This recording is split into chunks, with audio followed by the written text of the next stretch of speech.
देखिए आज हम लोग जो है ज्योग्राफी में थर्ड चैप्टर स्टार्ट कर रहे हैं, that is reverse of India. Bharat का अपोहा तंत्र, भारत की नदियां जो प्रवाहित होती हैं उनको कैसे हम लोग वर्गीकृत करते हैं या किस तरह से वर्गीकृत किया जाता है। इंडिया की नदियों को अगर हम लोग देखें तो सबसे इंपॉर्टेंट चीज ये आती है कि भारत की जितनी भी नदियां हैं वो क्या हैं, एक तरह से जो है आपके कुछ नदियों में समानताएं हैं और कुछ जो है विभिन्नताएं होती हैं और कुछ स्पेसिफिक चीजें होती हैं जो कि हम लोगों को समझना होता है। नदियों में जैसे बहुत सारी चीजें हैं जो कि आपके एक तरह से कॉन्सेप्ट इस तरह से बनाना पड़ता है हम लोगों को कि कुछ शब्द ऐसे होंगे जो रिपीटिशन में आते हैं, और जैसे सहायक नदी, ट्रिब्यूटरीज, तो ऐसी नदियां जो कि मिल करके एक बड़ी नदी में मिलती है तो उसको उसकी सहायक नदियां या ट्रिब्यूटरीज के नाम से जाना जाता है। उसके अलावा जैसे डेल्टा वर्ड आता है, तो डेल्टा के मतलब क्या होता है, क्योंकि किसी भी नदी, कोई भी नदी अगर होती है और पर्वतीय क्षेत्र से अगर मान लीजिए निकल करके आ रही है, ढाल जो है आपके अपने आप कम होती चला जाती है जैसे जैसे मैदानी क्षेत्र में आती है, और जब मैदानी क्षेत्र में आती है तो ऐसी कंडीशन में क्या होता है, उसकी ढाल कम हो जाती है। और जब ढाल कम हो जाती है तो जैसे मान ली पर्वतीय क्षेत्र से मैदानी क्षेत्र की तरफ बढ़ रही है, तो जब नीचे के भाग में आएगी तो उसकी ढाल कम हो गई और बहाव कम हो जाता है, और जब समुद्र में गिरने वाली होती है तो बहुत धीमी गति से ये बहती है और ये चौड़ाई में बढ़ती चली जाती है, एक्सपैंड करती जाती है। तो क्योंकि ऊपर से लाए गए कंकड़ पत्थरों का जमाव निचले भाग में बहुत ज्यादा होता है, तो अत्यधिक जमाव होने की वजह से नदी जो होती है वो कुछ ऐसे फैल करके बहने लगती है, ऐसे। तो इस तरह से क्योंकि बीच बीच में जो जमाव होता है इसको ये तोड़ नहीं पाती, काट नहीं पाती, इसलिए ऐसे छोटे छोटे सरिताओं में जो है आपके विभाजित होती है और इस तरह से स्ट्रीम्स बना लेती है और इस आकार में जाकर के समुद्र में जाकर के मिलती है।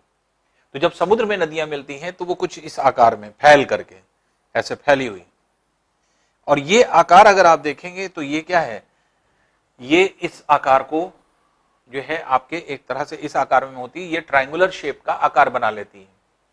क्योंकि हमने आपको स्टार्टिंग में बताया है, इंट्रोडक्शन में बताया था कि भूगोल का जन्म कहां से हुआ, यूरोप से हुआ।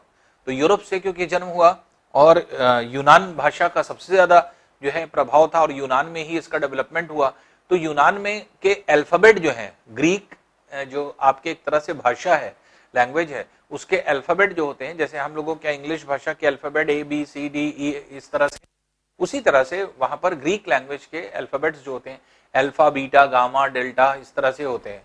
तो वहां का जो डेल्टा है वो ये इसी तरह से बनाया जाता है। तो वहां का चौथा अक्षर अल्फा, बीटा, गामा, डेल्टा इस तरह बनाया जाता है, तो ये डेल्टा का शेप होता है। तो क्योंकि डेल्टा का शेप हुआ करता था तो वहां के लोग ये देखा करते थे कि हमारा जो चौथा अक्षर है उसी तरह से नदी जो है आपके समुद्र में मिल रही है, इसलिए यूनान वासियों ने इस जो है इसका नाम क्या रख दिया, डेल्टा। तो इसको डेल्टा कहा जाता है। तो नदियां जिस जगह पर मिलती हैं समुद्र में वहां पर फैल करके मिलती हैं और ये त्रिभुजाकार आकार बना लेती हैं, ट्रायंगुलर शेप बना लेती हैं, और इस ट्रायंगुलर शेप के बनने की वजह से ये पूरा का पूरा रीजन जो हो जाता है, आप ये कह सकते हैं कि ये ऐसा रीजन होता है जहां पर जो है आपके जो आपके क्षेत्र है, ये पूरा का पूरा क्षेत्र जो है आपके एक तरह से ये कहा जाए कि एक्सपैंड होकर के त्रिभुजाकार आकार बनता है, जिसको हम लोग डेल्टा का नाम देते हैं। तो ये डेल्टा ही क्षेत्र हो जाता है जो कि यहाँ पर पाया जाता है। तो इस तरह से अगर हम देखें तो ये डेल्टा के नाम से जाना जाता है। दूसरी इंपॉर्टेंट चीज ये होती है कि अगर हम इसको जो है देखें डेल्टा को, तो इसमें दो तीन चीजें बहुत ही मेन है, बहुत ही जो है आपके एक तरह से इंपॉर्टेंट होती हैं। वो ये होती है कि जहां पर ज्वार आता है, टाइड्स आते हैं, ज्वार की वजह से समुद्र का जल बहुत अंदर तक आ जाता है, और इस समुद्र का जल जब अंदर आ जाता है तो ये क्या हो जाता है, इसका डेल्टा ज्वार के जल में डूब जाता है।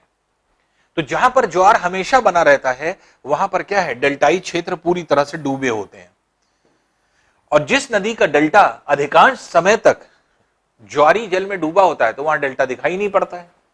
तो इसलिए जब डेल्टा ज्वारी जल में डूबा होता है तो इसे कहा जाता है ज्वार नदमुख डेल्टा। तो नदी के मुख पर ज्वार आ गया तो कहा जाता है ज्वार नदमुख डेल्टा। तो ज्वार नदमुख डेल्टा को इंग्लिश में क्या बोलते हैं, एस्चुअरी। एस्चुअरी। तो या तो नदी डेल्टा बनाएगी, डेल्टा दिखाई पड़ेगा, और या डेल्टा छुप जाएगा। तो जो नदियां डेल्टा बनाती हैं वो एस्चुरी नहीं बनाती, और जो एस्चुरी बनाती हैं वो डेल्टा नहीं बनाती, क्योंकि अगर ज्वारी जल से ढक गया इसका डेल्टा, तो डेल्टा दिखाई नहीं पड़ेगा। तो ऐसे डेल्टा जो ज्वारी जल में जलमग्न रहते हैं, जो वाटर के अंदर रहते हैं, जो नहीं दिखाई पड़ते, सिर्फ ज्वार हटने पर ही डेल्टा दिखाई पड़ता है कभी कदार, तो ऐसे डेल्टा जो ज्वारी जल में अधिकांशतः डूबे रहेंगे उनको क्या कहेंगे, एस्चुरीज। तो उसको एस्चुरी कहते हैं। तो या तो डेल्टा, या तो नदियां डेल्टा बनाती हैं या एस्चुरी बनाती हैं। तो भारत की कुछ नदियां जैसे जो पूर्व में गिरती हैं, ये पूर्व में गिरने वाली नदी, आपको पता है क्यों जो है आपके ज्यादातर नदियां पूर्व में जा रही हैं? तो हम लोग को रिकॉल करना पड़ेगा, जो हम लोग ने सेकंड चैप्टर पढ़ा था, हम लोगों ने पढ़ा था कि उत्तर भारत का ये पश्चिमी भाग जो सतलज मैदान था वो 300 मीटर ऊंचा है, फिर ये 150 मीटर ऊंचा भाग, फिर 50 मीटर, 100 मीटर, और फिर उसके बाद 50 मीटर ऊंचा भाग। इधर ढाल पूरी होती है, इसी वजह से पूरी नदियां जो उत्तर भारत की हैं सब इधर ही जाती हैं। फिर इधर से इधर की तरफ आएंगी, क्यों? क्योंकि ये पर्वतीय क्षेत्र है और मैदान है इधर, ये पठारी क्षेत्र है, तो इसलिए मध्य भारत से इधर की तरफ जाएंगे, क्यों? क्योंकि इधर की तरफ ढाल है, मैदान की तरफ। और जो प्रायद्वीपीय भारत में अगर हम देखेंगे, पेनिनसुलर इंडिया में देखेंगे, तो पश्चिम घाट ज्यादा ऊंचे हैं पूर्वी घाट की तुलना में, ये भी हमें पता है। तो ये जो है आपके कंपैरेटिवली हम लोग ने देखा कि ज्यादा ऊंचे है पश्चिम घाट, पूर्वी घाट जो कम ऊंचे हैं, जिसकी वजह से इधर की तरफ ढाल मिलती है। तो दक्षिण भारत की अधिकांश नदियां जो निकलती हैं वो वेस्टर्न घाट से निकलती हैं, पश्चिम घाट से, और पश्चिम घाट से निकल करके पूर्व में बह करके बंगाल की खाड़ी में गिरती हैं। तो पूर्व में गिरने वाली समस्त नदियां डेल्टा का निर्माण करती हैं। डेल्टा का निर्माण क्यों? क्योंकि यहां पर जो फेरल के नियम का अनुसरण होता है, यहां से जितनी भी आपकी नदियां होती हैं ये सब मूव कर जाती हैं, जिसकी वजह से यहां पर जो है आपके एक तरह से कहा जाए कि जो नदियां हैं ये सब के सब आपके जो है घूमने की वजह से अंदर की तरफ ज्वार बहुत ज्यादा नहीं आता। तो पूर्वी तट पर जो है आपके ज्वार नहीं आता, क्योंकि उत्तरी गोलार्ध में सभी जलधाराएं तथा अपने अपने दिशा से दाहिनी ओर विस्तृत हो जाती हैं, फेरल के नियम को फॉलो करती हैं। जबकि पश्चिमी गोलार्ध में जो पश्चिमी जो तट है, इस पश्चिमी तट पर ज्वार आता है, और ज्वार आने की वजह से पूरे पश्चिम के तट पर गिरने वाली कोई भी नदी एक भी डेल्टा का निर्माण नहीं करती। इसलिए पश्चिम तट पर गिरने वाली जितनी समस्त नदियां हैं वो सब क्या बनाती हैं? एस्चुरी का निर्माण करती हैं। तो इसलिए एक सबसे इंपॉर्टेंट प्रश्न आता है कि निम्न में से कौन सी नदी डेल्टा का निर्माण करती है? अगर ऐसा प्रश्न आया तो 3 एस्चुरी वाली नदी दे देगा, 1 डेल्टा वाली, इसका मतलब 3 पश्चिम वाली, 1 कोई पूर्व वाली। यह कहेगा निम्न में से कौन सी नदी 1 एस्चुरी का निर्माण करती है, तो डेल्टा वाली कोई भी नदी 3 दे देगा, 1 कोई भी इधर की दे देगा। तो आपको सिर्फ देखना है कि नदी गिर कहां रही है, अपने आप आपको याद हो जाएगा, क्योंकि ये बंगाल की खाड़ी में गिरने वाली जितनी भी नदियां हैं ये सब क्या बना रही है? डेल्टा बना रही है पूर्वी तट पर। पश्चिमी तट पर जितनी भी नदियां गिर रही है सब एस्चुरी का निर्माण कर रही है, तो इन सब में एस्चुरी का निर्माण होता है। तो सिर्फ अगर आपको यह पता है कि किस तट पर कौन सी नदी गिर रही है, तो अपने आप खुद ब खुद डिसाइड कर लेंगे वो डेल्टा बना रही है या एस्चुरी बना रही है। तो पश्चिम तट पर गिरने वाली समस्त नदियां एस्चुरी का निर्माण करती हैं, तो इसलिए पश्चिम तट पर जितनी भी नदियां हैं वो सब एस्चुरी का निर्माण करेंगी। और इंडिया में अगर हम लोग देखें तो एक तरह से ये कहा जाता है कि 3 प्रमुख जो है आपके एक तरह से अपवाह तंत्र हैं जो हिमालय से निकले हैं, और चौथा प्रायद्वीपीय पठार में है। तो इसके मतलब इंडिया की नदियों को हम 4 पार्ट में डिवाइड करेंगे, 4 भाग में बांटा जाता है। वो क्या है? पहला भाग क्या है? प्रायद्वीपीय नदियां, पेनिनसुलर इंडिया, दक्षिण भारत के क्षेत्र में जो वेस्टर्न घाट्स, ईस्टर्न घाट्स और ये सब जितने भी पर्वत हैं, इन पहाड़ियों से निकलने वाली जो है आपकी नदियां होती हैं जो प्रायद्वीपीय भारत में। तो ये क्या है? ये एक तरह से कहा जाता है ये ऐसी नदियां हैं जो कि आपके एक तरह से मध्य भारत और दक्षिण भारत के क्षेत्र में मिलती हैं। फिर ये क्या है? ये प्रायद्वीपीय नदियां होती हैं। फिर जो 3 अपवाह तंत्र बनता है, सेंट्रीफ्यूगल फ्लो सिस्टम अगर कहा जाए, तो ये जो है 3 अपवाह तंत्र जो बनता है, तो ऐसे 3 अपवाह तंत्र है हिमालय से। एक क्या है? गंगा और उसकी सहायक नदियां, दूसरा क्या है? ब्रह्मपुत्र, तीसरा क्या है? आपके सिंधु। तो गंगा और उसकी सहायक नदियां पहला, दूसरा जो है ब्रह्मपुत्र और उसकी सहायक नदियां, तीसरा जो है आपके होती हैं जो कि सिंधु और उसकी सहायक नदियां। तो इस तरह से अगर हम देखें तो 4 अपवाह तंत्र होते हैं, प्रायद्वीपीय नदियों का अपवाह तंत्र, गंगा और उसकी सहायक नदियों का अपवाह तंत्र, सिंधु ब्रह्मपुत्र और उसके सहायक नदियों का अपवाह तंत्र, और सिंधु और उसकी सहायक नदियों का अपवाह तंत्र। 3 अपवाह तंत्र जो गंगा, ब्रह्मपुत्र और सिंधु, इन तीनों नदी का जो अपवाह तंत्र है वो हिमालय में है। और हिमालय काफी ऊंचा है, काफी ऊंचाई होने की वजह से वर्ष भर हिम रहती है। वर्ष भर हिम रहने की वजह से, और जितनी भी नदियां हैं उन सब का सोर्स क्या होता है? हिमनद, ग्लेशियर्स। क्योंकि हिमालय से निकलती हैं ज्यादातर ये तीनों जो है अपवाह तंत्र की नदियां, इसलिए इन तीनों नदियों में साल भर पानी रहता है, वर्ष भर इनमें पानी रहता है। तो वर्ष भर क्योंकि पानी रहता है तो इसमें जो है आपके इनको क्या कहा जाता है? इनको संवाहिनी नदियां कहा जाता है, पेरिनियल रिवर्स। ये सारी नदियां पेरिनियल्स हैं जो कि आपके हिमालय से निकलती हैं। प्रायद्वीपीय भारत में निकलने वाली नदियां छोटी छोटी पहाड़ियों से निकली हुई हैं, जहां पर बहुत ज्यादा जल नहीं होता, और गर्मी के दिनों में खास तौर से क्योंकि वाष्पीकरण बहुत बढ़ जाता है, इवेपोरेशन बहुत बढ़ जाता है टेम्परेचर की वजह से, जिसकी वजह से आपकी हाइट कम होने की वजह से आपकी हिम कम बचती है, और जिसकी वजह से आपके प्रायद्वीपीय नदियां सूख जाती हैं या इनकी सहायक नदियां सूख जाती हैं, और जल का सबसे ज्यादा अभाव होता है आपके प्रायद्वीपीय भारत में। इसलिए ये नदियां क्या है? ये साल भर पानी इनमें नहीं होता, इसलिए क्या है? इसलिए इनको गैर संवाहिनी नदियां कहा जाता है, नॉन पेरिनियल रिवर्स। तो एक तरह से आपने देखा कि दोनों में डिफरेंस क्या आया? डिफरेंस आया कि जितना भी अपवाह तंत्र गंगा, ब्रह्मपुत्र और सिंधु का है, इसमें पाई जाने वाली समस्त नदियां पेरिनियल्स हैं, संवाहिनी हैं। और दक्षिण भारत की सभी नदियां क्या हैं? ये गैर संवाहिनी नदियां हैं, नॉन पेरिनियल रिवर्स हैं, जो कि आपके दक्षिण भारत के क्षेत्र में पाई जा रही हैं। तो इस तरह से अगर हम लोग देखें तो उत्तर भारत और दक्षिण भारत की नदियों में आपके बहुत सारी जो है आपके विषमताएं भी हैं और समानताएं भी हैं। अब समानता में अगर आप देखेंगे तो इधर ढाल है उत्तर भारत की भी, और दक्षिण भारत में भी ढाल इधर है, इसलिए कॉमनली पूर्व दिशा में बह करके बंगाल की खाड़ी में ये भी गिर रही, बंगाल की खाड़ी में ये भी गिर रही, दोनों में कॉमन चीज ये हो जाती है। तो अधिकांश नदियों का जो अपवाह है वो किधर की तरफ है? पूर्व दिशा की ओर है। ढाल क्योंकि जमीन की या भूमि की जो है आपकी पूर्व की ओर है, इसलिए उत्तर भारत और दक्षिण भारत की नदियों में समानता हो जाती है डायरेक्शन की, जो बहती हैं और बंगाल की खाड़ी में ही गिरती हैं, बे ऑफ बंगाल में। तो इस तरह से अगर आप देखें तो आपके कुछ समानता भी मिलती है। और जो नदियां हैं, चाहे वो आपके एक तरह से उत्तर भारत की नदी हो चाहे दक्षिण भारत की नदी हो, नदियों में सबसे इंपॉर्टेंट चीज ये होती है कि जब ज्यादा जल होता है, जल हर समय होता है, उस नदी के जल का उपयोग हम कर रहे हैं, और कुछ ऐसी जगह है जहां पर हम साल भर उपयोग नहीं कर पा रहे हैं। मान लीजिए, सपोज कर लीजिए, एक एग्जांपल ले लीजिए कि आपके जेब में हर समय पैसा भरा रहे। जिसकी जेब में हर वक्त पैसा भरा रहता है उसको पैसे की अहमियत होती है? नहीं होती, इंपॉर्टेंस नहीं समझ में आती। लेकिन अगर हमारे पास लिमिटेड पैसा रहता है या कभी कभी नहीं भी रहता है तो हमें एक एक पैसे की अहमियत होगी। वही चीज उत्तर भारत और दक्षिण भारत में है। खाली उत्तर भारत की नदियां क्योंकि संवाहिनी है, वर्ष भर जल है, इसलिए किसी को कोई परवाह नहीं उत्तर भारत में चाहे जितना जल का उपयोग करे। आप देखिए कि उत्तर भारत की नदियों में विवाद नहीं है, जल विवाद नहीं है। दक्षिण भारत में क्या है? पानी की किल्लत है, पानी की स्कैर्सिटी है। तो scarcity, due to scarcity of water, यहां पर सबसे ज्यादा प्रॉब्लम होती है जो है आपके एक तरह से जल की, और जिसकी वजह से दक्षिण भारत में बहुत ज्यादा विवाद है। हर नदी पर विवाद है। कावेरी विवादित है, कृष्णा विवादित है, जो आपकी गोदावरी है वो विवादित है, वैगई विवादित है। तो ये जो है जितनी भी आप नदियां देखेंगे सब विवादित है। वजह यह है क्योंकि एक नदी अगर कई राज्यों से होकर गुजर रही है तो हर राज्य उसका जो है मैक्सिमम यूटिलाइजेशन करना चाहती है, ज्यादा से ज्यादा जल रोकना चाहती है।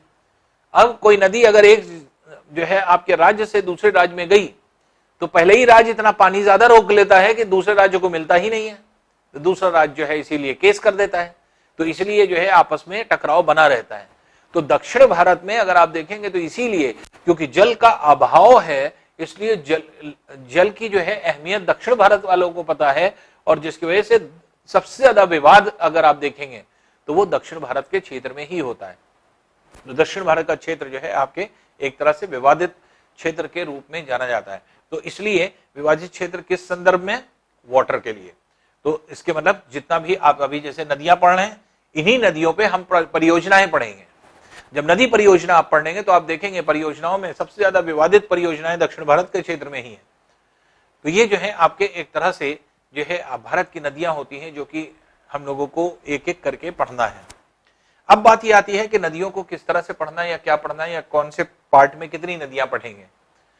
तो हम लोग पूरी भारत की नदियों को 4 पार्ट में बांट रहे हैं, 4 पार्ट में बांटेंगे, जिसमें प्रायद्वीपी नदी, प्रायद्वीपी नदियों में जैसे जो है आपके वैगई है, जो अभी इस डायग्राम में नहीं दिख रहा है, वैगई है, शरावती है, कावेरी है, फिर आपके कृष्णा है, गोदावरी है, महानदी है, जो है आपके एक तरह से साबरमती है, सॉरी स्वर्ण रेखा है, दामोदर है, ये सब नदी जो है आपके यहाँ पर पाई जाती है। उसके अलावा ताप्ती है, नर्मदा है, माही है, साबरमती है और लूनी नदी होती है जो कि यहाँ पे जानी जाती है। तो ये सब क्या है, ये सब ऐसी नदियां हैं जो कि दक्षिण भारत में आपके एक तरह से प्रायद्वीपी भारत और प्रायद्वीपी भारत के क्षेत्र में रहती है, पेनिनसुलर इंडिया में। तो इनके बारे में हम लोग पढ़ेंगे। फिर जब गंगा नदी आएगी, गंगा और उसकी सहायक नदियों का उपतंत्र, तो हम लोग पढ़ेंगे सोन है, बेतवा है, चंबल है, यमुना है, गंगा है, जो है रामगंगा है, गोमती है, घाघरा है, गंडक है, कोसी है, तीस्ता है। ये सारी नदियां क्या हो जाएंगी, ये गंगा, यमुना और उसकी सहायक नदियों के रूप में। तो इसको हम लोग दूसरा अपवातंत्र पढ़ेंगे। तीसरा अपवातंत्र जब पढ़ेंगे तो हम लोग पढ़ेंगे ब्रह्मपुत्र। तो ब्रह्मपुत्र और उसकी सहायक नदियों के बारे में, तो ब्रह्मपुत्र उसकी सहायक नदियां कौन कौन सी हैं और क्या प्रमुख चीज होती है। और चौथे पार्ट में जब हम लोग पढ़ते हैं तो वो सिंधु और उसकी सहायक नदियां। तो सिंधु और उसकी सहायक नदियों में सतलज है, व्यास है, रावी है, चिनाब है, झेलम है, ये 5 सहायक नदियां और प्लस सिंधु नदी जो कि आपकी होती है। तो इसलिए अगर हम देखें तो हम 4 पार्ट में इसको डिवाइड करके पढ़ने जा रहे हैं। तो हम लोग एक एक करके आपके एक तरह से नदियों को स्टार्ट करते हैं और देखते हैं कि क्या इसमें प्रमुख जो है विशेषताएं होती हैं। तो प्रायद्वीपी नदियों से अगर हम स्टार्ट करें तो देखिए प्रायद्वीपी नदियां एक बार फिर से देख लें। जैसे यहाँ पे अगर आप देख रहे हैं तो साफ डायग्राम दिख रहा होगा आपकी, ये उत्तर भारत का जो है आपके एक तरह से कहा जाए कि हिमालय का अपतंत्र दिखाया गया है। जैसे सिंधु नदी आप देख रहे हैं, ये सिंधु नदी है, इसकी 5 सहायक नदी, ये सतलज आ रही है, सतलज में ही व्यास मिली, ये रावी है, चिनाब है और झेलम है। ये 5 इसकी सहायक नदियां हैं जो इसमें मिलती हैं। तो ये प्रमुख नदी जो है आपके सिंधु जा रही है। ये जो नदी है ये आपकी आ रही है ब्रह्मपुत्र, जो भारत में प्रवेश कर दी और आके यहाँ पर गिर जाती है, ठीक है ना। फिर इसके बाद यहाँ पे है गंगा और उसकी सहायक नदियां जो कि आपके यहाँ पर दिखाई गई। तो ये क्या है, ये हिमालय का अपवाह तंत्र दिखाया गया है इसमें, जो 3 अपवाह तंत्र आप पढ़ने जा रहे हैं। दक्षिण भारत में अगर आप देखेंगे तो जो प्रमुख नदियां हैं, बड़ी नदियां, जिसमें आप कहेंगे तो कावेरी हो जाता है, पेन्नूर अथवा पेन्नार हो जाता है जो कि पाई जाती है, फिर आपके कृष्णा है, फिर गोदावरी नदी है। तो ये सब जो है आपकी नदी होती है जो कि पाई जाती है, गोदावरी है, फिर उसके बाद महानदी होती है, फिर स्वर्ण रेखा नदी होती है, दामोदर नदी होती है। तो ये सब जो है नदियां हैं जो कि आगे चल करके मिलती है, हुगली है इसी में। आप पश्चिम में गिरने वाली गुजरात की तरफ आने वाली नदी जैसे नर्मदा, ताप्ती है, फिर नर्मदा है, माही है, साबरमती है, लूनी है जो कि आपकी आती है, जो कि इसमें आकर के गिरती है। तो ये आपके पश्चिम में जो है गिरने वाली नदियों को दिखाया गया है।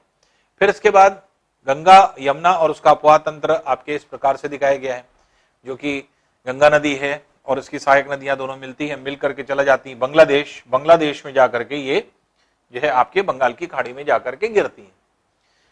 तो ये होती है। तो इस तरह से अगर हम देखें तो पूरे इंडिया की जो नदियां हैं उनको एक एक करके हम लोगों को पढ़ना है। तो दक्षिण भारत से हम लोग स्टार्ट करेंगे, यहाँ से आपके नदी स्टार्ट करेंगे, कौन कौन सी नदियां किस किस जगह पर पाई जाती हैं। और फिर उसके बाद जो है हम लोग जो है प्रायद्वीपी नदियों को पहले पढ़ेंगे, फिर उसके बाद जो है गंगा का अपवाह तंत्र, फिर ब्रह्मपुत्र का अपवाह तंत्र और फिर सिंधु का अपवाह तंत्र। तो अगर हम लोग देखें दक्षिण भारत की नदियों से, तो दक्षिण भारत की नदियों में अगर हम लोग देखें तो सबसे पहले यहाँ पे अगर नदी देखें तो ये होती है पेरियार नदी। ये पेरियार नदी के नाम से जानी जाती है। ये कहाँ बहती है, केरल राज्य में, पश्चिम घाट से निकल करके केरल राज्य में बहती है और जो है आपके एक तरह से अरब सागर में जाकर के गिर जाती है। पेरियार नदी में सबसे इंपॉर्टेंट चीज ये होती है कि अगर आप देखें तो पेरियार नदी जो है पेरियार झील में गिरती है, पहले निकल करके, क्योंकि काफी ऊंचाई से गिरती है, झील यहीं पर है, तो पेरियार झील में गिरती है। पेरियार नामक झील जो है आपके केरल में है। और झील से निकल के अरब सागर में गिरती है। इसकी जो है आपके कुछ प्रमुख सहायक नदियां हैं, जैसे पंबा है, कक्की है। पंबा कक्की नामक नदी होती है जो इसकी सहायक होती है। मुल्ला पेरियार है, मुल्ला पेरियार भी इसी की सहायक नदी होती है। तो पंबा कक्की जो नदी है ये बहुत इंपॉर्टेंट नदी है, और खासतौर से पंबा नदी। पंबा नदी क्यों इंपॉर्टेंट है? क्योंकि पंबा नदी दक्षिण भारत में जो है अगर देखा जाए तो इस पर जो है प्रतिवर्ष जो है नौका दौड़ आयोजित की जाती है, बोट रेस। तो केरल में जो है आपके एक तरह से जो त्योहार होता है यहाँ पे, इसको ओणम त्योहार कहते हैं। ओणम त्योहार के समय जो है आपके एक तरह से लंबी लंबी बोट आपने देखी होगी, खूब लंबी लंबी बोट होती है और उस पर बोट रेस कराई जाती है। तो बहुत दूर दूर से लोग इसको पार्टिसिपेट करने आते हैं। बहुत अच्छा जो है आपके एक फेस्टिवल होता है ओणम का, जिसमें कि आपके लंबी लंबी बोट का रेस होती है। तो एक एक बोट में 50-50 लोग बैठते हैं। तो बहुत लंबी लंबी जो है आपके एक तरह से बोट होती है, और उस पर जो है आपके एक तरह से नौका दौड़ जो बोट रेस होती है वो कराई जाती है। तो इस जगह पे अगर देखें तो ये क्वेश्चन बहुत बनता है कि दक्षिण भारत के किस नदी पर नौका दौड़ आयोजित की जाती है? तो वो उसका आंसर हो जाएगा पंबा नदी। पंबा किसकी सहायक है? पेरियार की। तो पेरियार की सहायक नदी पंबा है, जिस पर जो है आपके एक तरह से नौका दौड़ आयोजित की जाती है। फिर देखिए यही कर्नाटक के क्षेत्र से ही एक नदी निकलती है, और ये नदी जो है आपके पश्चिम में जाकर के और अरब सागर में गिर जाती है। ये नदी जो निकलती है अत्यधिक ऊंचाई से ये भी गिरती है, बहुत अधिक ऊंचाई से गिरती है, ऊंचाई से गिर करके और तब ये यहाँ जाती है। इस नदी को कहा जाता है शरावती नदी। तो शरावती नदी के नाम से जाना जाता है, और कुछ लोग इसे काली नदी भी कहते हैं, जबकि काली नदी नाम की नदी अभी आप पढ़ेंगे जो आपके जो है भारत नेपाल सीमा के विभाजन भी करती है। तो ये है शरावती नदी। शरावती नदी की इंपॉर्टेंस क्या है कर्नाटक में? कर्नाटक में इंपॉर्टेंस ये है कि अत्यधिक ऊंचाई से गिरती है, और जब गिरती है तो बहुत ऊंचा जल प्रपात बनाती है, ये वाटरफॉल, और ये भारत का सबसे ऊंचा जल प्रपात है, इसलिए ये इंपॉर्टेंस है इसकी। तो शरावती नदी का इसीलिए जो है आपकी एक तरह से इंपॉर्टेंस है, क्योंकि इस नदी पर भारत का सबसे ऊंचा जलप्रपात वाटरफॉल, इंडिया का सबसे ऊंचा वाटरफॉल जो है पाया जाता है, जिसको जॉग फॉल के नाम से जाना जाता है। तो इसको जॉग फॉल कहते हैं, और इसी को गैरसोप्पा जलप्रपात भी कहा जाता है। तो गैरसोप्पा जलप्रपात, गैरसोप्पा वाटरफॉल, या इसी को जॉग फॉल कहते हैं, या इसी को महात्मा गांधी जलप्रपात के नाम से जाना जाता है। तो तीन नाम हैं इसके, तो जॉग फॉल, महात्मा गांधी जलप्रपात और गैरसोप्पा जलप्रपात। तो ये जो है भारत का सबसे ऊंचा जलप्रपात होता है, जो कर्नाटक राज्य में जो है शरावती नदी पर स्थित है। तो कर्नाटक राज्य में शरावती नदी पर स्थित जो है आपके एक तरह से सबसे बड़ा जो है सबसे ऊंचा जो है आपके जलप्रपात होता है, जो कि यहाँ पर पाया जाता है। अब देखिए नेक्स्ट जो आपके नदी होती है, ये होती है आपके, ये निकलती है पश्चिम घाट से ही निकल करके, केरल से निकल करके ही जाती है तमिलनाडु। तमिलनाडु के क्षेत्र में प्रमुख शहर है यहाँ पर मदुरई। मदुरई प्रमुख शहर है, मदुरई से हो करके और ये जा करके एक तरह से ये जो यहाँ पर अगर देखें तो दक्षिण भारत का जहाँ पे रामेश्वरम द्वीप है, उसी के उत्तर में जो है आपके जाकर के गिरती है। इसे कहा जाता है वैगई नदी। तो वैगई नदी के नाम से जानी जाती है यह नदी, जो कि आपके केरल से तमिलनाडु राज्य जाती है और तमिलनाडु राज्य से जाकर के जो है आपके एक तरह से ये यहाँ पर जो है गिरती है। तो इसे जो है वैगई नदी के नाम से जाना जाता है। तो ये वैगई नदी है जो कि यहाँ पर पाई जाती है। इसके अलावा यहां से देखें तो यह है कावेरी नदी। ये कावेरी नदी है जो कि जो है आपके कर्नाटक के क्षेत्र से निकलती है। कुर्ग जगह है, कुर्ग नामक क्षेत्र से निकलती है, या वहीं पर जो है आपके स्थान है जहां से ये निकलती है। दो स्थान से इसका जो है आपके मिलती है, कर्नाटक से और केरल से भी एक शाखा में निकलती है और इससे मिलती है। तो जहां से ये इमर्ज करती है, जहां से निकलती है, उसको कहा जाता है जो है आपके तल कावेरी। तल कावेरी नामक स्थान से ये निकलती है। निकलने के उपरांत जो है आपके कर्नाटक, केरल, कर्नाटक, तमिलनाडु होते हुए पुदुचेरी में आती है। पुदुचेरी में जाकर के गिर जाती है ये बंगाल की खाड़ी में।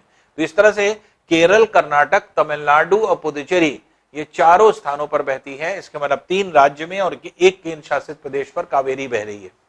तो कावेरी की ऐसे तो छोटी छोटी बहुत सारी जो है आपके सहायक नदियां होती हैं, छोटी छोटी नदियां हैं, लेकिन इतना इंपॉर्टेंस जो है इतनी इंपॉर्टेंट नहीं है ये, जिसकी वजह से आपके छोटे, अगर मान लीजिए सिविल का एग्जाम देंगे आप तो इसकी सहायक नदियों को जरूर पढ़ लीजिएगा, क्योंकि दक्षिण भारत की सहायक नदी ही पूछी जाती है अगर आईएएस का एग्जाम देते हैं, और सारी नदियां आपके नोट्स में अवेलेबल है। तो इसलिए सारी नदियां जो आपको अगर इसकी सहायक छोटी नदी चाहिए होगी तो आप नोट्स में अवेलेबल होगा। तो ये जो है आपके एक तरह से नदियां हैं जो कि यहां पर जो है पाई जाती हैं। कावेरी की प्रमुख चीज क्या है? कावेरी की सबसे प्रमुख चीज ये है कि ये दक्षिण भारत की सबसे पवित्र नदी मानी जाती है।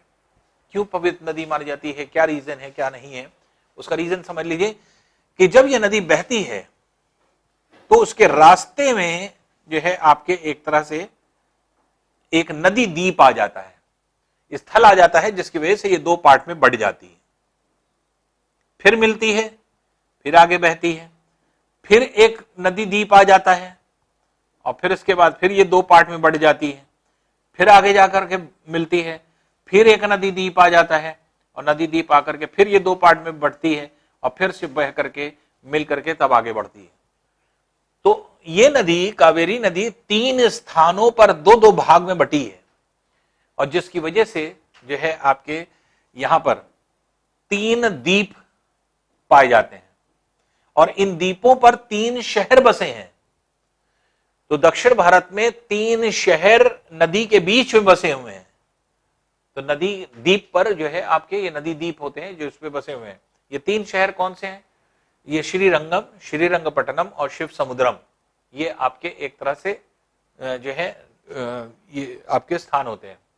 तो श्रीरंगम सबसे नीचे वाला है, फिर श्रीरंगपट्टनम और शिव समुद्रम, ये आपके स्थान है। तो श्रीरंगम, श्रीरंगपट्टनम और शिव समुद्रम नामक स्थान ये क्या है? ये शहर हैं जो कि नदी के बीचों बीच हैं, कावेरी के भी चारों तरफ से कावेरी इनको घेरे हुए है। इसके मतलब कि यहां पर नदी द्वीप है और चारों तरफ से नदी 2 भाग में बढ़ती है फिर मिल जाती है, फिर नदी 2 भाग में बढ़ती है फिर मिल जाती है। इसके मतलब ये नदी के बीचों बीच 3 शहर बसे हुए हैं। तो श्रीरंगम, श्रीरंगपट्टनम और शिव समुद्रम। तो ये जो है सिविल में पूछा गया प्रश्न था कि किस नदी पर श्रीरंगम, श्रीरंगपट्टनम और शिव समुद्रम नामक द्वीप जो है आपके स्थित है, नदी द्वीप। तो ये कावेरी नदी पर स्थित है। और शिव समुद्रम नामक जगह पर अगर देखा जाए तो शिव समुद्रम नामक स्थान पर जो है आपके शिव जी का बहुत बड़ा मंदिर है, जहां पर लोग जो है आपके शिव जी की पूजा करते हैं। और यहां पर कहा जाता है कि एक बहुत बड़ा जो है मेले का आयोजन होता है। जैसे कि गंगा नदी पर आप देखते हैं कि जो है आयोजन किया जाता है धार्मिक आयोजन। धार्मिक आयोजन किसको कहते हैं? जिसको नहान जिसको हम लोग बोलते हैं। तो ये धार्मिक आयोजन होता है। तो धार्मिक आयोजन जो होता है वो यहाँ पर भी किया जाता है, और ये जो है भगवान शिव की जो है आपके एक तरह से मंदिर के इर्द गिर्द जो है आपके पूरे नदियों में किया जाता है। तो इसलिए दक्षिण भारत में, जैसे उत्तर भारत में जो है गंगा नदी को बहुत पवित्र माना जाता है, उसी तरह दक्षिण भारत में जो है शिव समुद्रम की वजह से जो है आपके कावेरी नदी को बहुत पवित्र माना जाता है। इसीलिए तुलना करने पर क्या होता है? तुलना करने पर जो है कावेरी नदी को दक्षिण भारत की गंगा कहा जाता है। तो ये प्रश्न बहुत पूछा जाता है, दक्षिण भारत की गंगा किसको कहते हैं? देखिए यहाँ पे बहुत बड़ा कंफ्यूजन होता है और बहुत ज्यादा ये क्वेश्चन पूछा जाता है। क्यों पूछा जाता है? उसका रीजन है दक्षिण भारत की गंगा और दक्षिण भारत की लंबी गंगा, दो अलग अलग क्वेश्चन है और दोनों का अलग अलग आंसर है। अभी क्लियर हो जाएगा। तो अभी हमने सिर्फ एक चीज पढ़ाई है, वो है दक्षिण भारत की गंगा। तो दक्षिण भारत की गंगा किस आधार पे कहते हैं? पवित्रता के आधार पे। आपको बताया नहीं जाएगा। दक्षिण भारत की गंगा अगर कहा जा रहा है इसके मतलब किस आधार पे? पवित्रता के आधार पर। जैसे उत्तर भारत की गंगा है वैसे ही दक्षिण भारत की गंगा जो है आपके कावेरी को कहा जाता है। तो दक्षिण भारत की गंगा के नाम से जो है आपके कावेरी को जाना जाता है, जो कि एक प्रमुख नदी होती है दक्षिण भारत की। और ये दक्षिण भारत की जो है आप ये कह सकते हैं तीसरी बड़ी नदी है, जो कि आपके बहुत सारे जो है आपके ये कहा जाए कि ये नदियों से जो है आपके बनी हुई है, और छोटी छोटी नदियां हैं जो कि आपके इसमें जो है मिलती हैं। इसके अलावा यहीं पर एक छोटी नदी है पेन्नार। पेन्नार नदी, पेन्नार के नीचे पिन्नूर भी होती है जो है आपके जो पाई जाती है। तो पेन्नार नदी जो है ये आपके एक तरह से जो बेंगलुरु है, बेंगलुरु के पास से निकलती है ये, और ये जो है आपके एक तरह से पूर्व दिशा में बह करके जा करके बंगाल की खाड़ी में गिर जाती है। तो बहुत बड़ी नदी नहीं है और लेकिन छोटी नदी है। तो पेन्नार अथवा पेन्नूर नदी के नाम से जानी जाती है इसको। यहां से अगर हम लोग देखें तो ये जो है आपके एक तरह से बहुत बड़ी नदी होती है, जिसको कृष्णा नदी के नाम से जाना जाता है। ये कृष्णा नदी होती है। अब देखिए यहाँ पे जो कृष्णा नदी है, कृष्णा जो है आपके एक तरह से महाराष्ट्र के क्षेत्र से निकलती है, और ये जो है महाराष्ट्र के क्षेत्र से निकल करके जो है निचले भागों में आती है, और इसमें कुछ प्रमुख नदियां हैं जो कि आपके एक तरह से मिलती हैं। जैसे इसी में है आपके भीमा और सीना नदी, भीमा और सीना नदी इसकी प्रमुख सहायक नदी के रूप में जानी जाती है। उसके अलावा नीचे से मिलती है तुंग और भद्र, तुंग और भद्र मिलकर के इसमें जो है आपके तुंग भद्र के नाम से जानी जाती है। ये सब प्रमुख नदियां हैं जो कि इसमें मिलती हैं। तो भीमा सीना जो है आपके जो है नदियां होती हैं जो कि इसमें मिलती हैं, तुंगभद्र होती है जो इसकी सहायक नदी है, और फिर कृष्णा निचले भागों में आती है, और ये जो है आपके निचले भागों में आकर के, और यहाँ पर अगर देखा जाए तो ये पूरा क्षेत्र होता है जो कि आंध्र प्रदेश का क्षेत्र लगता है। आंध्र प्रदेश के तटीय क्षेत्र में आकर के ये जो है आपके गिर जाती है। कहाँ पे ये आपके गिरती है? अरब सागर में, सॉरी बंगाल की खाड़ी में, और ये दक्षिण भारत के दूसरे सबसे बड़े डेल्टा का निर्माण करती है। तो दक्षिण भारत में दूसरी सबसे बड़ी नदी भी है, और दक्षिण भारत के दूसरे सबसे बड़े डेल्टा का निर्माण करती है। तो ये कृष्णा नदी के नाम से जानी जाती है, जो कि इस तरह से इसको जो है देखा जाता है। इसके अलावा कृष्णा नदी में और भी बहुत सारी छोटी छोटी नदियां, जैसे यहीं पे हैदराबाद में बहने वाली मूसी नदी भी इसकी सहायक नदी है जो कि आपके इसमें पाई जाती है। तो भीमा, सीना, तुंगभद्र और मूसी नदी, ये सब जो है आपके एक तरह से प्रमुख नदियां हैं जो कि इसमें आकर के मिलती हैं। तो ये जो है आपके प्रमुख नदियां हो जाती हैं जो कृष्णा नदी में आकर के मिलती हैं। फिर देखिए गोदावरी जो है ये नासिक के निकट स्थित पहाड़ियों से निकल करके महाराष्ट्र से होती हुई जो है आपके आंध्र प्रदेश चली आती है, और कुछ क्षेत्र तेलंगाना में भी होता है जो कि आपके इसमें आता है, और दक्षिण भारत में आकर के ये जो है आपके बंगाल की खाड़ी में गिर जाती है। बंगाल की खाड़ी में गिरने के पहले ये भारत के सबसे बड़े डेल्टा का निर्माण करती है। बहुत इंपॉर्टेंट क्वेश्चन, ध्यान रखिएगा। पूछा जाता है निम्न में से कौन सी नदी भारत के सबसे बड़े डेल्टा का निर्माण करती है? उसमें गंगा ब्रह्मपुत्र डेल्टा भी ऑप्शन में होता है। गंगा ब्रह्मपुत्र डेल्टा विश्व का सबसे बड़ा डेल्टा है, विश्व का सबसे बड़ा डेल्टा है, लेकिन भारत का नहीं है। क्यों? क्योंकि गंगा और ब्रह्मपुत्र नदी का जो डेल्टा बनता है वो भारत में बनता ही नहीं है, बांग्लादेश में बनता है। क्योंकि गंगा भी और ब्रह्मपुत्र भी दोनों बांग्लादेश पहुंचती हैं, और बांग्लादेश में जाकर के डेल्टा का निर्माण करती हैं, और डेल्टा का निर्माण करके विश्व का सबसे बड़ा डेल्टा जो है आपके एक तरह से गंगा ब्रह्मपुत्र डेल्टा होता है। उससे बड़ा डेल्टा कोई नदी नहीं बनाती। तो इसलिए विश्व के सबसे बड़े डेल्टा का अगर निर्माण कहा जाएगा कौन करती है, तो गंगा ब्रह्मपुत्र। लेकिन अगर कहा जाएगा भारत में सबसे बड़े डेल्टा का निर्माण करने वाली नदी, तो ध्यान रखिएगा गंगा ब्रह्मपुत्र नहीं है, गोदावरी है। ये क्वेश्चन इसीलिए बहुत ज्यादा पूछा जाता है, और स्टूडेंट विश्व के सबसे बड़े डेल्टा गंगा ब्रह्मपुत्र से कंफ्यूज हो जाते हैं। भारत में नहीं है वो गंगा ब्रह्मपुत्र डेल्टा, गंगा भारत में नहीं गिरती समुद्र में, तो बांग्लादेश पहुंचती, बांग्लादेश से जाकर के तब जाकर के आपके जो है बंगाल की खाड़ी में गिरती है। इसलिए भारत के सबसे बड़े डेल्टा का निर्माण करने वाली नदी अगर पूछा जाएगा तो उसका आंसर क्या हो जाएगा? गोदावरी हो जाएगा। तो गोदावरी उसकी जो है आपके एक तरह से आंसर हो जाता है। इसमें ये है आपकी नदी, इसकी सहायक नदी जो होती है नीचे से मिलती है, ये है मंजरा नदी। मंजरा नदी के नाम से जानी जाती है। फिर इसी में है पेनगंगा, पेनगंगा के नाम से जानी जाती है। फिर वर्धा नदी है, इसी की सहायक नदी होती है, वर्धा नदी है। वेनगंगा है, पेनगंगा, वर्धा और वेनगंगा है। फिर इसी यहीं से आपके एक तरह से होती है, इधर से निकल करके आती है इंद्रावती, इंद्रावती भी इसकी सहायक नदी है। इसी तरह से दूध गंगा, इसकी सहायक कृष्णा की सहायक में दूध गंगा के नाम से जानी जाती है। तो पेनगंगा, वेनगंगा, वर्धा, आपके जो है मंजरा, इंद्रावती, ये सब क्या है? ये सब गोदावरी की सहायक नदियां हैं, और दक्षिण भारत की सबसे लंबी और सबसे बड़ी नदी है। तो दक्षिण भारत की सबसे लंबी और सबसे बड़ी नदी है, और सबसे प्राचीन नदी है, सबसे पहले निकलने वाली दक्षिण भारत में। इसीलिए दक्षिण भारत की इस गोदावरी को कंपेयर किया गया भारत की गंगा से, क्योंकि भारत की गंगा जो है सर्वाधिक लंबाई में बहने वाली नदी होती है। तो इसलिए इसको जब कंपेयर किया गया गंगा से, तो ऐसी कंडीशन में क्या है, इसको क्या कहा जाता है, इसको कहा जाता है दक्षिण भारत की लंबी गंगा अथवा दक्षिण भारत की बूढ़ी गंगा। तो अगर ये कहा जाए कि दक्षिण भारत की लंबी गंगा या दक्षिण भारत की बूढ़ी गंगा, तो लंबी गंगा क्यों कहा जा रहा है, सर्वाधिक लंबाई में बह रही है।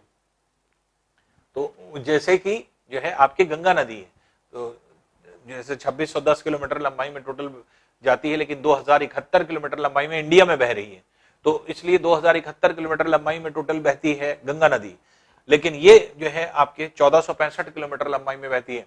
तो जिस तरह से उत्तर भारत में गंगा नदी भारत की सबसे लंबी नदी है, उसी तरह से जो है आपके दक्षिण भारत में जो है आपके यहाँ पर जो नदी होती है ये होती है आपके गोदावरी। तो गोदावरी को लंबाई के आधार पे और प्राचीन के आधार पे, हमने आपको क्या कहा, प्रायद्वीपीय नदियों में सबसे पहली नदी जिसका उदय हुआ वो कौन थी, गोदावरी। उसी तरह जो है उत्तर भारत में जो सबसे पहली नदी हिमालय से निकली वो कौन सी थी, गंगा, तो प्राचीनतम नदी। तो दोनों को कंपेयर अगर करेंगे तो दोनों एक स्टैंड पर आ रही हैं। तो इसके मतलब क्या है, गंगा को इससे कंपेयर करने पर दो चीजें निकल रही हैं, तो सबसे प्राचीन नदी प्रायद्वीप की ये है और उत्तर भारत की गंगा है।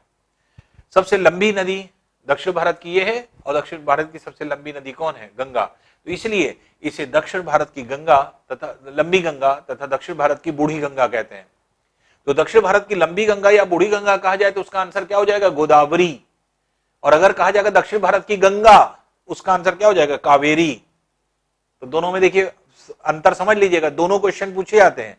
अगर दक्षिण भारत की गंगा कह रहा है तो वो पवित्रता के आधार पे है, तो पवित्रता के आधार पर तब गंगा से कंपेयर किया गया है, तब उसका आंसर क्या हो जाएगा, जो है शिव समुद्रम के वजह से जो है कावेरी नदी को दक्षिण भारत की सबसे पवित्र नदी माना जाता है, इसीलिए कावेरी को दक्षिण भारत की गंगा कहते हैं। लेकिन लंबाई और सबसे प्राचीन होने की वजह से इसको कंपेयर किया गया फिर गंगा से। तो जिस तरह से उत्तर भारत की सबसे प्राचीन, सबसे लंबी, सबसे जो है आपके एक तरह से आपकी जो है एक तरह से ये कहा जाए प्योरिटी के आधार पर जो है अगर देखें तो सबसे शुद्ध नदी जो है आपके एक तरह से गंगा को माना जाता है, तो उसी से इसीलिए कंपैरिजन किया जा रहा है।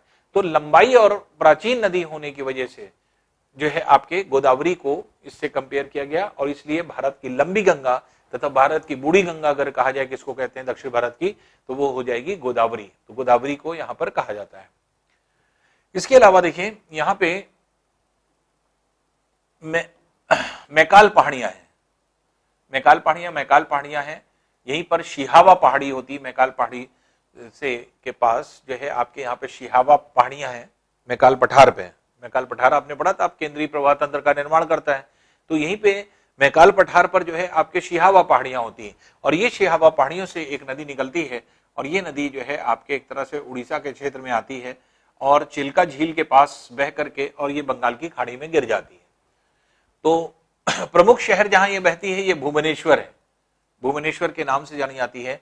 और जब प्रमुख शहर में जैसे हमने आपको बताया था, तो ये जो है एक तरह से जो कृष्णा आ रही है, तो इसको अगर आप कहें तो कृष्णा की एक सहायक नदी जैसे हमने आपको बताया मूसी नदी। मूसी नदी कहाँ पे बहती है, हैदराबाद में, इसलिए बहुत पूछी जाती है हैदराबाद में बहने वाली नदी। तो ये क्या है आपके हैदराबाद में बहती है इसकी मूसी नदी, जो इसकी सहायक है। और यहां पर एक शहर है विजयवाड़ा, तो विजयवाड़ा शहर में बहती है कृष्णा। ये कृष्णा जो है आपके विजयवाड़ा शहर में बहती है। और उसके अलावा भुवनेश्वर में, उड़ीसा के भुवनेश्वर में बहती है ये महानदी।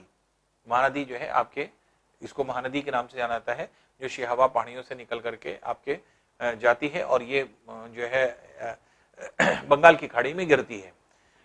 भुवनेश्वर के क्षेत्र में बह करके ये जा रही है, चिल्का झील होती हुई, और फिर उसके बाद जो है आपकी जाती है बंगाल की खाड़ी। इसके महानदी के साथ क्या है, महानदी की वजह से अत्यधिक बाढ़ आती थी एक तरह से कहा जाए, और इस बाढ़ को नियंत्रित करने के लिए एक बांध बनाया गया। आगे चल करके अभी आप पढ़ने वाले हैं, जब परियोजनाएं, इसी के जस्ट बाद आपका टॉपिक होता है परियोजनाओं का, तो हीराकुड बांध अभी आप पढ़ेंगे। तो हीराकुड बांध जो है, जो भारत का और विश्व का सबसे लंबा बांध है, बड़ा नहीं है, लंबा है, तो इसलिए हीराकुड बांध यहीं पर बनाया गया, जिससे कि अब इस पर नियंत्रण पाया गया, इसकी बाढ़ पर। नहीं, पहले हर साल पूरे बाढ़ का जल इसमें पूरा फैल जाता था, और जो है आपके एक तरह से सारे गांव को, आसपास के जितने गांव होते थे सबको बहा ले जाती थी, जिसकी वजह से महानदी को क्या कहा जाता था, महानदी को उड़ीसा का शोक कहा जाता था, सौरो ऑफ उड़ीसा। तो सौरो ऑफ उड़ीसा के नाम से जाना जाता था महानदी को इसी कारणवश, जो कि आपके यहाँ पर जो है महानदी को कहते थे क्योंकि ये बाढ़ लाती थी, तो बाढ़ इसकी वजह से बहुत ज्यादा जो है आपकी आया करती थी। इसी के उत्तर में यहाँ पर एक छोटी नदी बहती है जिसका नाम है बहामनी, बहामनी के नाम से जानी जाती है नदी, जो कि इसी के जो है ऊपर बहती है और इसकी कोई बहुत ज्यादा इंपॉर्टेंस भी नहीं है बहामनी की। यहाँ से जो है झारखंड के पठार से एक और नदी निकलती है और ये नदी निकल करके आती है और ये जो है आकर के यहाँ पर गिरती है। इस नदी को क्या कहा जाता है, ये कहलाती है आपके स्वर्ण रेखा नदी, ये स्वर्ण रेखा के नाम से जानी जाती है। ये स्वर्ण रेखा इसको क्यों कहते हैं, स्वर्ण रेखा इसलिए कहते हैं कि जो आपके झारखंड का पठार से जब ये निकल करके आती है तो ऊपरी भागों से कंकड़ पत्थर लेके आती है और बालू लेकर के आती है, और बालू जो होती है ये आपके इस पूरे क्षेत्र में आपके बहती है। और बालू जो होती है इसको अगर देखा जाए तो ऐसी बालू होती है इसमें कि जो कि सूर्य के एक तरह से कहा जाए कि जो उगते टाइम और डूबते समय जब तिरछी किरणें सूर्य की पड़ती हैं, ये पूरे बालू के रंग को जो है आपके एक तरह से पीला कर देती है। तो पीले रंग की बालू एकदम चमकने लगती है और पूरी जमीन पीली चमकती है। वहां पे पीला इस तरह से चमकती है जैसे सोना चमकता है, पीले रंग का जैसे सोना चमकता है उस तरह से पूरी जो है आपकी जमीन चमकती है। जिसकी वजह से क्या कहा जाता है, जिसकी वजह से कहा जाता है इसको स्वर्ण रेखा, तो इसको स्वर्ण रेखा नदी के नाम से जाना जाता है। तो स्वर्ण रेखा नदी जो है आपके एक तरह से कहा जाए तो ये स्वर्ण रेखा के नाम से जानी जाती है। तो स्वर्ण रेखा क्यों कहा गया, कुछ लोगों का ऐसा भी मानना था, जैसे कुछ लोगों ने ये कहा कि अक्सर जो है इस नदी में सोने के कण मिल जाते हैं, तो कुछ लोगों ने ऐसा भी बोला कि हो सकता है कि नदी किसी सोने की खान से बह करके आती हो जिसकी वजह से कुछ सोना काट करके ले आती हो, जबकि ऐसा कुछ भी नहीं मिला है और न ही कभी कोई ऐसे साक्ष्य मिले हैं कि इसके अंदर सोना पाया जाता है। स्वर्ण रेखा इसलिए कहा जा रहा है इसको, स्वर्ण से इसलिए इसको कंपैरिजन किया गया इसके बालू के कण की वजह से। तो बालू के कण जो है सुनहरे हैं इसके, जो कि आपके कट करके आते हैं झारखंड के क्षेत्र से, और जिसकी वजह से पूरा क्षेत्र जो है आपके सुनहरा दिखाई पड़ता है सूर्योदय और सूर्यास्त के समय। तो इसलिए जो है पूरी नदी का जल, जिसकी वजह से क्या होता है सोने की तरह से पीला चमकता है। तो जब रेत चमकती है तो रेत चमकने की वजह से क्या होता है, जल में उसका अक्स जाता है, शैडो जाती है, जिसकी वजह से पूरे जल जो है पीले रंग का चमकने लगता है। तो इसी वजह से इसका नाम स्वर्ण रेखा नदी के नाम से जाना जाता है, इसको स्वर्ण रेखा नदी जो है इसी वजह से कहते हैं। फिर झारखंड के पठार से ही निकल करके एक नदी होती है जो कि आती है पश्चिम बंगाल, पश्चिम बंगाल आकर के फिर उसके बाद जो है ये आती है पश्चिम बंगाल में आकर के ये बंगाल की खाड़ी में आकर के गिर जाती है। ये नदी जो है आपकी गहरी गहरी घाटी बनाती हुई आती है, पर्वतीय क्षेत्र से काफी ऊंचाई से आपकी आती है झारखंड के क्षेत्र से, और गहरी गहरी घाटी बना आगे की तरफ बढ़ती है और नीचे की तरफ आती है। इस नदी को दामोदर नदी के नाम से जाना जाता है, और दामोदर नदी में भी बहुत ज्यादा जो है आपके बाढ़ आती थी, अत्यधिक बाढ़ आती थी, जिसकी वजह से पूरा पश्चिम बंगाल में हर साल बाढ़ आ जाया करती थी। तो बाढ़ का जो है जल जो है इसमें पूरे क्षेत्र में भर जाता था। तो इसलिए जो है आपके जो पश्चिम बंगाल है, पश्चिम बंगाल जो है एक तरह से अगर कहा जाए तो ये सब जो है ऐसा जो है आपका क्षेत्र है जहां पर नदी का जल जो है ये कहा जाए कि ब्लॉक हो जाता था आगे, और जिसकी वजह से ऊपरी भागों में या पीछे के भागों में जल एकत्र होने लगता था या बह करके बाहर जाने लगता था, जिसकी वजह से फ्लडिंग हो जाती थी। तो ये जो पूरा क्षेत्र है आपके एक तरह से यहाँ पर जो है ऐसा क्षेत्र था जो कि हर साल बाढ़ आती थी। लेकिन यहाँ पर भी अभी आप पढ़ेंगे कि यहाँ पे दामोदर घाटी परियोजना की स्थापना की गई, जिसके बाद से आपके काफी कुछ नियंत्रण पा लिया गया है। तो यहाँ पर दामोदर घाटी परियोजना है जो कि यहाँ पर पाई जाती है, और ये नदी जो है क्योंकि बाढ़ आती थी इसलिए इसको पश्चिम बंगाल का शोक कहा जाता था। जैसे महानदी को उड़ीसा का शोक कहा जाता था, सौरो ऑफ उड़ीसा, उसी तरह से जो है दामोदर नदी को बंगाल का शोक या जो है पश्चिम बंगाल का शोक, that is sorrow of West Bengal के नाम से इसको जाना जाता था। यहीं पे अगर देखें तो राजमहल पहाड़ियां हैं, राजमहल पहाड़ियों के दक्षिण से एक नदी निकल करके आती है, और ये नदी जो है आपके प्रमुख शहर कोलकाता है, कोलकाता में बहती है और तब जाकर के बंगाल की खाड़ी में गिर जाती है। तो ये नदी जो आपकी आ रही है, इसका नाम क्या होता है? इसका नाम होता है हुगली नदी। तो हुगली नदी के नाम से जानी जाती है। तो हुगली प्रमुख नदी है, जो कि एक तरह से यहाँ पर अगर देखा जाए तो ये पाई जाती है, जो कि कोलकाता शहर में बहती है और कोलकाता शहर में बह करके तब जाकर के बंगाल की खाड़ी में गिरती है। कोलकाता नामक शहर में जो है आपकी ये बहती थी नदी, और इस नदी में जल का अभाव रहता था, जिसकी वजह से कोलकाता बंदरगाह वर्ष भर कार्यरत नहीं रहता था, वर्ष भर ये काम नहीं कर पाता था कम जल की वजह से, जिसकी वजह से अगर देखा जाए तो यहाँ पर जो जल होता था ये जो है कंपैरेटिवली कम हो जाता था, जिसकी वजह से ये काम नहीं कर पाता था। लेकिन कुछ ऐसा किया गया, ऐसी परियोजना, नेक्स्ट टॉपिक में जब परियोजना आप पढ़ेंगे तो अपने आप आपको पता चलेगा कि जिसकी वजह से ये वर्ष भर कार्यरत रहने लगा। इसमें पानी ज्यादा आ गया।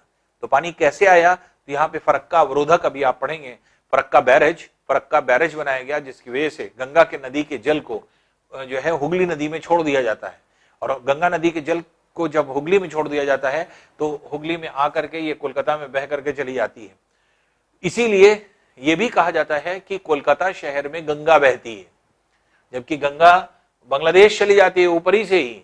लेकिन फरक्का अवरोधक जो बनाया गया, वहां से आपके जल को छोड़ करके गंगा नदी के जल को छोड़ा जाता है, जिसकी वजह से हुगली नदी में इसका पूरा पानी आता है। और इसलिए कह सकते हैं आप कि कोलकाता में गंगा बहती है। तो कोलकाता में गंगा किस तरह से बहती है? फरक्का अवरोधक के कारण। जबकि फरक्का अवरोधक जो है आपके एक तरह से ये कहा जाए कि यहाँ पे जो है ये फरक्का अवरोधक जो है ये गंगा नदी के जल को इस हुगली नदी में छोड़ता है। और जब से ऐसा हुआ, फरक्का अवरोधक का निर्माण हुआ, तब से जो है आपके एक तरह से ये वर्ष भर कार्यरत रहने लगा। तो सिविल में एक प्रश्न पूछा गया था, वो ये होता है फरक्का अवरोधक का निर्माण क्यों किया गया? तो फरक्का अवरोधक का निर्माण, फरक्का बैरेज का निर्माण इसलिए किया गया। अब अवरोधक क्या होता है, ये सारी चीज अपने आप क्लियर हो जाएगी जब नेक्स्ट चैप्टर हम लोग पढ़ेंगे। तो अवरोधक का निर्माण इसलिए किया गया क्योंकि क्योंकि कोलकाता बंदरगाह को वर्ष भर कार्यरत रखना था।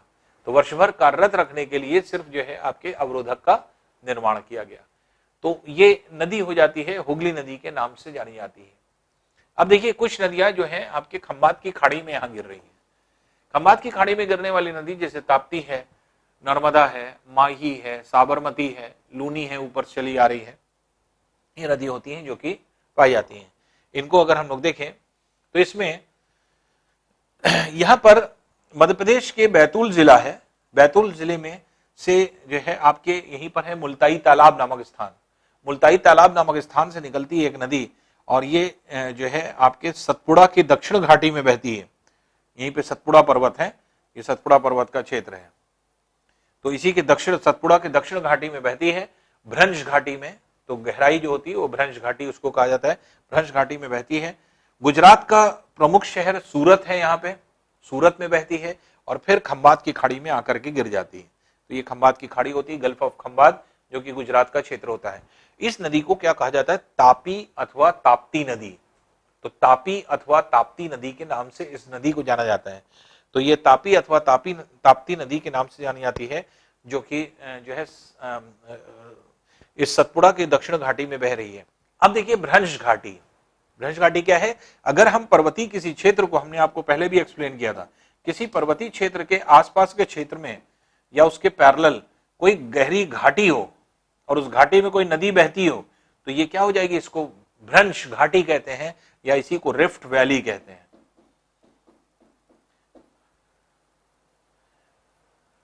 जैसे अफ्रीका में बहने वाली नील नदी, तो रिवर नाइल जो है वो क्या है? भ्रंश नदी है, रिफ्ट रिवर है।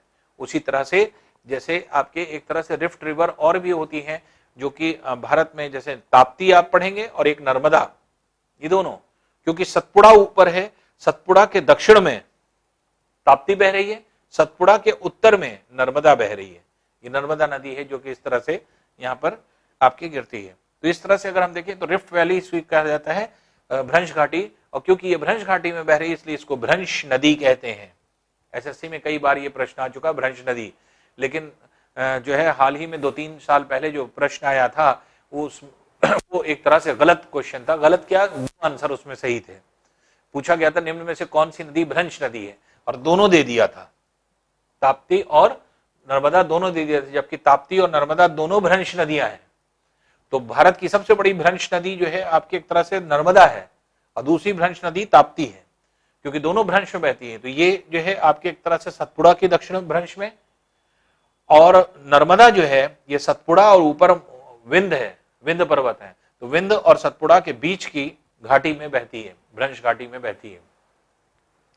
अब देखिए जो ये नदी है, यहां पे अमरकंटक पहाड़ियां हैं। अमरकंटक पहाड़ियां जो कि आपके मैकाल पठार पे आपने पढ़ा था, अमरकंटक पहाड़ियां, अमरकंटक पहाड़ियों से निकल करके एक नदी आती है जो सतपुड़ा के उत्तर में स्थित घाटी और विंध्य पर्वतों के दक्षिण में स्थित भ्रंश घाटी। तो सतपुड़ा और विंध्य के बीच में बहने वाली नदी अगर कहा जाए तो वो कौन सी है, तो वो आपके नर्मदा नदी है। अब देखिए कई चीजें हैं, ये है आपकी ताप्ती नदी, ये है नर्मदा नदी। ताप्ती कौन सी है, ये वाली। नर्मदा कौन सी है, ये वाली। ठीक है, ये पर्वत कौन सा है, सतपुड़ा, और ये कौन है, विंध्य। तो अगर हम ये कहेंगे कि विंध्य और सतपुड़ा के बीच में कौन सी नदी बह रही है, तो नर्मदा बह रही। अगर हम कहेंगे सतपुड़ा के दक्षिण में कौन सी नदी बह रही, तो ताप्ती बह रही है। क्वेश्चन ऐसे पूछा जा सकता है, सतपुड़ा और ताप्ती किस पर्वत को घेरे हुए है उत्तर और दक्षिण में, तो क्या हो जाएगा, सतपुड़ा। तब सतपुड़ा को घेरे हुए है। तो ताप्ती और नर्मदा किसको घेरे हुए है, कौन से पर्वत को, जो है आपके एक तरह से ये पर्वत जो है आपके कहलाएगा सतपुड़ा, सतपुड़ा को घेरे हुए है।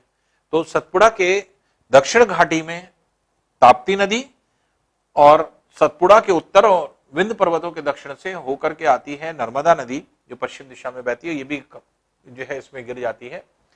और ये जो है पश्चिम दिशा में बहने वाली सबसे बड़ी नदी भी है इंडिया की, जो आपके एक तरह से मुख्य भूमि पर अगर कहा जाए, क्योंकि पश्चिम दिशा में बहने वाली सबसे बड़ी नदी तो आपके एक तरह से ब्रह्मपुत्र है, लेकिन जो है आपके भारत की मुख्य भूमि पर पूछा जाए तो नर्मदा है। नर्मदा में मुख्य भूमि पर बहने वाली जो है आपके, क्योंकि वो पूर्वोत्तर सीमांत के राज्यों से बह करके आती है, तो मुख्य भूमि इंडिया की नहीं कहलाती। तो इंडिया की मुख्य भूमि बीच वाली जो पूरा क्षेत्र है उसको कहा जाता है। तो नर्मदा नदी है जो कि पाई जाती है, और ये भारत की सबसे बड़ी भ्रंश नदी है, बहुत पूछा जाता है। और भारत के सबसे बड़े एस्चुरी का निर्माण करती है। तो भारत के सबसे बड़े एस्चुरी का निर्माण करने वाली अगर नदी कहा जाएगा तो भी इसका आंसर क्या हो जाएगा, यही हो जाएगा। तो दोनों भ्रंश नदियां भी हैं, दोनों एस्चुरी का भी निर्माण कर रही हैं। एस्चुरी का निर्माण तो सब कर रही हैं, ताप्ती भी, नर्मदा भी, माही भी, साबरमती भी, चारों नदियां यहां गिरती हैं, चारों एस्चुरी का निर्माण करती हैं। जिसमें से सबसे बड़े एस्चुरी का निर्माण कौन करता है, ये करता है नर्मदा। नर्मदा सबसे बड़े एस्चुरी का निर्माण करने वाली नदी है भारत की। तो चारों नदी एस्चुरी का निर्माण कर रही हैं। तो इसलिए जब आपसे प्रश्न पूछा जाएगा निम्न में से कौन सी नदी है एस्चुरी का निर्माण करती है, तो डेल्टा वाली जो नदी आपने पढ़ी है, अभी जितनी भी नदियां पढ़ी हैं सब डेल्टा बनाती थी। तो दक्षिण भारत की गोदावरी, कृष्णा, कावेरी, सब महानदी जितनी भी आपने पढ़ी है, ये सब क्या है, डेल्टा बनाती है। उन सब में से 3 को ही दे दिया जाएगा, और इन 4 में से कोई एक दे दिया जाएगा एस्चुरी बनाने वाली नदी। तो निम्न में से कौन सी एस्चुरी का निर्माण करती है अगर प्रश्न पूछा जाएगा, तो 4 में से कोई एक दिया जाएगा। तो ताप्ती हो जाएगी, या नर्मदा हो जाएगी, या माही हो जाएगी, या साबरमती हो जाएगी। तो ये जो है आपके नदी होती है, नर्मदा के नाम से जानी जाती है। फिर देखिए ये नदी है मध्य प्रदेश के एक स्थान झबुआ है, झबुआ के क्षेत्र के निकट से निकलती है और ऊपर की तरफ आती है, फिर उसके बाद फिर नीचे की तरफ आती है और आकर के खंबात की खाड़ी में गिर जाती है। इस नदी को क्या कहा जाता है, इस नदी को कहा जाता है माही नदी। इसे माही नदी के नाम से जाना जाता है। और ये माही नदी यहां से जाती है कर्क रेखा, कर्क रेखा को 2 बार काटने वाली नदी है। अब 2 बार ये काटती है, तो इसलिए प्रश्न पूछा जाता है विश्व की कौन सी नदी कर्क रेखा को, ट्रॉपिक ऑफ कैंसर को 2 बार काटती है, तो उसका आंसर हो जाएगा माही नदी। उसी तरह से यह भी पूछा जाता है विषुवत रेखा को 2 बार काटने वाली नदी कौन सी है, तो वो अफ्रीका में बहती है। अफ्रीका में बहती है कोंगो अथवा ज़ैरे के नाम से। जब कोंगो देश में बहती है तो कोंगो नाम होता है उसका, जब ज़ैरे देश में जाती है तो ज़ैरे नाम हो जाता है। तो कोंगो तथा अथवा ज़ैरे नदी जो है ये कर्क रेखा, विषुवत रेखा को 2 बार काटती है, इक्वेटर को। और अगर ये कहा जाए मकर रेखा को 2 बार काटने वाली नदी कौन सी है, तो वो भी अफ्रीका महाद्वीप में है। अफ्रीका में साउथ अफ्रीका के पास नीचे अगर आप देखेंगे तो वहां पे बहती है, जिसको कहा जाता है लिम्पोपो नदी। तो लिम्पोपो नदी मकर रेखा को 2 बार काटती है। तो कर्क रेखा को 2 बार काटने वाली नदी माही हो गई जो इंडिया में है। विषुवत रेखा को 2 बार काटने वाली नदी अफ्रीका में कॉन्गो अथवा ज़ैरे। जब कॉन्गो देश में बहती है तो कॉन्गो नाम से बहती है, जब ज़ैरे देश में बहती है तो ज़ैरे नाम से बहती है। तो कॉन्गो अथवा ज़ैरे नदी जो कि कॉन्गो और ज़ैरे देश में बहती है और ये विषुवत रेखा को 2 बार काटती है। और अगर मकर रेखा को कहा जाए, मकर रेखा को 2 बार काटने वाली नदी, तो वो आपके हो जाती है माही नदी, जो कि लिम्पोपो नदी, जो कि अफ्रीका में बहती है। तो माही नदी कर्क रेखा को 2 बार काटती है। तो ये प्रश्न वो पूछा जाता है।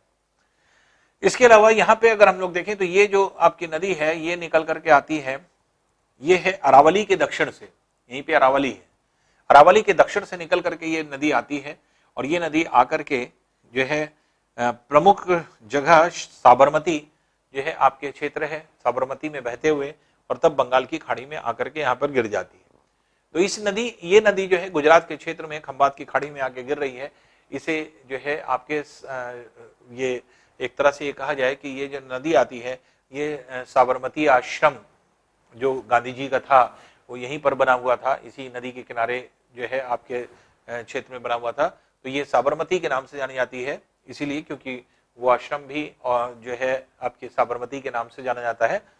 तो साबरमती नदी के किनारे जो है आपके गुजरात का क्षेत्र है, तो यहाँ पर ये नदी आती है और आकर के गिरती है। तो साबरमती नदी के नाम से जानी जाती है। तो चाहे ताप्ती रहे, नर्मदा रहे, माही रहे या साबरमती रहे, ये चारों नदियां ही आपके क्या बनाती हैं, ऐश्वर्य का निर्माण करती हैं। तो ये ऐश्वर्य का निर्माण करने वाली नदी हो जाती है जो कि इस क्षेत्र में यहाँ पर पाई जाती है। उसके अलावा अरावली पर्वत जो यहाँ से आते हैं, अरावली पर्वत के दक्षिण से ये भी निकल रही है साबरमती। अरावली से ही यहाँ से जो है एक और नदी निकलती है और ये नदी लूनी नदी के नाम से जानी जाती है। प्रमुख शहर ये होता है अजमेर। अजमेर में बह करके दक्षिण में आती है और दक्षिण में आकर के रास्ते में ही सूख जाती है, रास्ते में सूख जाती है। जबकि आती थी ये कच्छ की खाड़ी में गिरती थी, लेकिन ये सूख गई जलवायु परिवर्तन के कारण, अपने रास्ते में ही रुक जाती है और यहां पर इसकी खाड़ी, सूखी हुई खाड़ी मौजूद है, सूखी घाटी जो है इसकी मौजूद है। तो ये जो है आपके स्थल पर ही सूख जाती है। सूखती क्यों है? क्योंकि जल के अभाव के कारण। तो ये नदी क्या किस नाम से जानी जाती है? इसको लूनी नदी के नाम से जाना जाता है। तो ये लूनी नदी है जो आपके एक तरह से जो क्षेत्र होता है आपके गुरु शिखर के पास से निकलती है और ये जो है आपके अजमेर होती हुई जो है आपके नीचे आती है और यहीं पर आकर के जो है एक तरह से सूख जाती है। तो सूखती है इसके मतलब कि ये भारत की एकमात्र ऐसी नदी है जिसको इनलैंड रिवर कहा जाता है। इनलैंड रिवर के मतलब क्या होता है? स्थल से निकलती, स्थल पे ही सूख जाती है, कहीं नदी में नहीं गिरती, कहीं समुद्र में नहीं गिरती। तो नदी जो समुद्र में ना गिरे, स्थल से निकले, स्थल पे ही रुक जाए, ऐसी नदी को क्या कहा जाता है? Inland reverse. तो ये आंतरिक नदियां होती हैं। तो ऐसी नदी तो इनलैंड रिवर्स के नाम से जानी जाती हैं। तो ये नदी क्या है? ये भी जो है आपके इस तरह की नदी है, क्योंकि ये जो है अगर ये कहा जाए कि भारत की कौन सी नदी जो है आपके इनलैंड रिवर है, तो वो आपके हो जाएगी लूनी नदी। इसको लूनी नदी के नाम से जाना जाता है। और ये किसकी वजह से होती है? जलवायु परिवर्तन के कारण ये सूखी हुई है। वजह यह है कि पूरा राजस्थान का क्षेत्र यहाँ पे पूरा मरुस्थल है, डेजर्टेड रीजन है और कम ऊंची पहाड़ी से निकलती है, इसलिए हिम भी बहुत कम है, पानी बहुत कम होता है इसमें और वाष्पीकरण भी खूब होता है गर्मी के दिनों में। पूरा सूख जाती है ये नदी और आगे तो पूरी सूखी हुई है जो कि आपके इसकी घाटी तो कुछ दूर तक जाती है और उसके बाद अपने आप सूख जाती है। तो इसको जो है आंतरिक नदी के नाम से जाना जाता है। तो इनलैंड रिवर इसको कहा जाता है। तो भारत की एकमात्र नदी, सिर्फ यही एकलौती नदी है भारत की एकमात्र नदी जो स्थल से निकलती तो है लेकिन स्थल पे ही सूख जाती है, आगे कहीं नहीं बढ़ पाती। तो इसलिए ये कच्छ की खाड़ी में गिरती थी लेकिन ये सूख गई, अब ये कहीं नहीं गिरती, पहले ही सूख जाती है। तो भारत की आंतरिक नदी अगर कहा जाए या इनलैंड रिवर कहा जाए तो इनलैंड रिवर लूनी हो जाती है जो कि इस क्षेत्र में यहाँ पर पाई जाती है। अच्छा, एक चीज और जो आपके इस नदियों में हम लोग देखते हैं, जैसे साबरमती में एक सबसे इंपॉर्टेंट चीज ये है कि बहुत ज्यादा प्रदूषित भी हो गई है। तो प्रदूषित नदी के रूप में जानी जाती है इस पूरे क्षेत्र में। तो साबरमती में जो है आपके प्रदूषण हो जाता है जो कि इस क्षेत्र में यहाँ पर होती है। और प्रमुख शहर अहमदाबाद है जहाँ से हो करके ये जो है आपके आ रही है। तो इसलिए जो है प्रदूषित नदी भी कहा जाता है इसको, इस रीजन में, गुजरात के रीजन में।